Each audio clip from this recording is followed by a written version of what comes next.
தமிழ்நாட்டின் தாய்மொழியான கீழடி தொடர்பாக அறிவியல் பூர்வமாக ஆதாரங்கள் கொடுத்தும் ஆய்வறிக்கையை வெளியிட ஒன்றிய அரசு மறுத்து வருகிறது. ஒன்றிய அரசின் இந்த காழ்ப்புணர்ச்சி நடவடிக்கையை கண்டித்து சென்னை கலைஞர் நகர் அசோக் பில்லர் துணை அஞ்சலகம் அருகே இந்திய ஜனநாயக வாலிபர் சங்கம் சார்பில் ஆர்ப்பாட்டம் நடைபெற்றது. கீழடி தொடர்பான அமர்நாத் ராமகிருஷ்ணனின் ஆய்வறிக்கையை திருத்தம் இன்றி உடனடியாக வெளியிட வேண்டும் உள்ளிட்ட கோரிக்கைகளை வலியுறுத்தி போராட்டத்தில் முழக்கங்கள் எழுப்பப்பட்டன.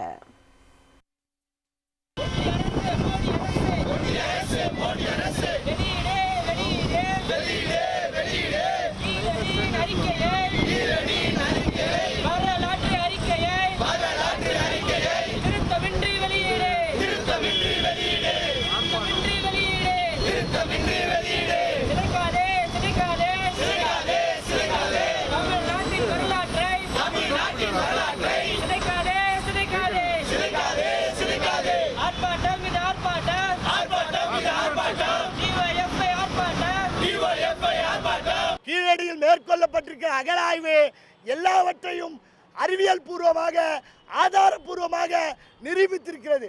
உடனடியாக காலத்தின் கண்முன்னே இருக்கிற மிகப்பெரிய கால பெட்டகமாக கீழடி என்பது விளங்குகிறது.